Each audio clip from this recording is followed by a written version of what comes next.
সড়ক যেন থেমে গেছে সেতুর মুখে। মাঝপথে এসে থেমে যায় অটোরিকশা, কারণ সেতুর মাঝ অংশ দেবে গেছে।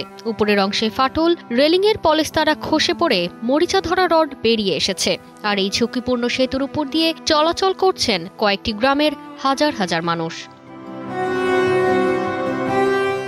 এই দৃশ্য কুমিল্লার দাউদকান্দি উপজেলার সদর উত্তর ইউনিয়নের গোলাপের চর গ্রামের গোমতীর শাখা খালের ওপর থাকা একমাত্র সেতুর। প্রায় ৩০ বছর আগে নির্মিত এই সেতুটি এখন মৃত্যু ফাঁদে পরিণত হয়েছে। এর ফলে দুই উপজেলার ৭ গ্রামের প্রায় ২০,০০০ মানুষ যাতায়াতে পড়েছেন চরম দুর্ভোগে। মোটামুটি ১৫-২০ হাজার লোক হবে এই ব্রিজটাতে যাওয়া আসা করে। এই জায়গার ভিতরে এরকম অবস্থা হয়েছে, এখন মানুষের যা আসা যাওয়া করতেছে, কখন দুর্ঘটনা হয় বলা যায় না। নিচে যে মাটি ছিল, মাটিগুলো সরে গেছে, সরে যাওয়ার কারণেই ব্রিজগুলো আস্তে আস্তে ডাউনের দিকে চলে আসছে। এখন অতি ঝুঁকিপূর্ণ এবং বাঁশ এবং বালু ফেলাইছি, আমরা নিচে ইটা ফেলাইছি, আদলা ইটা ফেলাইছি। এটা রাখার ব্যবস্থা আমরা চেষ্টা করতেছি, কিন্তু এটা কিছুতেই সম্ভব না। কোন কারণে যে কোন সময় কি হয়। জানা যায়, সদর উত্তর ইউনিয়নের গোমতী নদীর গোলাপের চর পাড় থেকে ২ কিলোমিটারের পাকা সড়কটি চেঙ্গাকান্দি উত্তরপাড়ায় গিয়ে শেষ হয়েছে। এই সড়কের মাঝেই রয়েছে এই সেতুটি। প্রায় ৩০ বছর আগে নির্মিত সেতুটি বর্তমানে ঝুঁকিপূর্ণ অবস্থায় টিকে আছে। পিলারগুলো দুর্বল হয়ে পড়েছে। মাঝের অংশের পিলার দেবে ফাটল সৃষ্টি হয়েছে। সেজন্য স্থানীয় বাসিন্দারা শতাধিক বাঁশের খুঁটি গেড়ে সেতুটি রক্ষার চেষ্টা করছেন। বন্ধ রয়েছে সব ধরনের যান চলাচল। পদ্মা সেতু, মেট্রো রেল এবং এলিভেটেড এক্সপ্রেসওয়ে নির্মাণের গর্বিত অংশীদার বসুন্ধরা সিমেন্ট। এটা খুব ভয়ঙ্কর। আমরা যাত্রী নিয়ে চলাচল করি, অটো সার্ভিসিং হলো ওই পাশে যাত্রী নামাই দিয়ে আবার ওই পাশে আসতে হয়, তাইলে আমাদের যাত্রী নিয়ে চলাচল করা খুব রিস্ক হয়ে যায়। এটা খুব ঝুঁকিপূর্ণ ব্রিজ এখন বর্তমান। আমরা প্রতিদিন এই ব্রিজটা দিয়ে চলাচল করি, যে কোনো সময় ব্রিজটা ভেঙে যেতে পারে।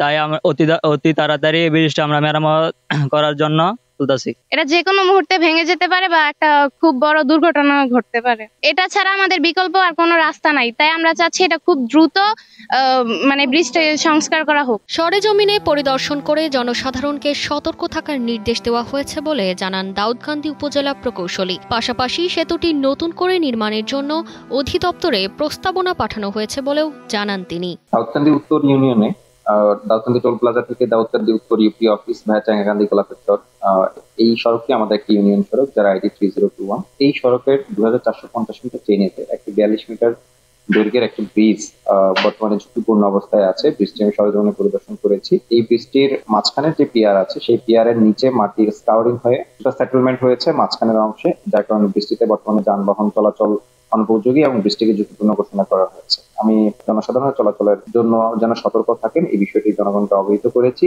পাশাপাশি এই ব্রিজটি যেন পুনরায় নির্মাণ করা সম্ভব হয়, সেই লক্ষ্যে আমাদের অনূর্ধ্ব 100 মিটার ব্রিজ প্রকল্পের ডিপিপিভুক্ত করার জন্য প্রস্তাবনা প্রায় মাস 2 আগে আমি সব দপ্তরে প্রেরণ করেছি এবং পার্সোনালি আমি অধিদপ্তরে আমার ঊর্ধ্বতন কর্তৃপক্ষের সাথে কথা বলেছি যেন বৃষ্টি দ্রুত অনুমোদনের ব্যবস্থা করেন এবং আমরা বৃষ্টি যেন দ্রুত টেন্ডার করে বৃষ্টি পুনর্নির্মাণ করতে পারি, সে ব্যাপারে কর্তৃপক্ষের সাথে আমি বেশ কয়েকবার যোগাযোগ করেছি। আশা করি বৃষ্টির দ্রুত নির্মাণ সম্ভব হবে। সেতুর বেহাল অবস্থার কারণে নিত্যপণ্য সহ ভারী মালামাল নিয়ে যাতায়াত করতে পারছেন না স্থানীয়রা। এতে দুর্ভোগের পাশাপাশি বাড়তি খরচ ও সময় অপচয় হয় সাধারণ মানুষের। শীঘ্রই নতুন সেতু নির্মাণের দাবি এলাকাবাসীর।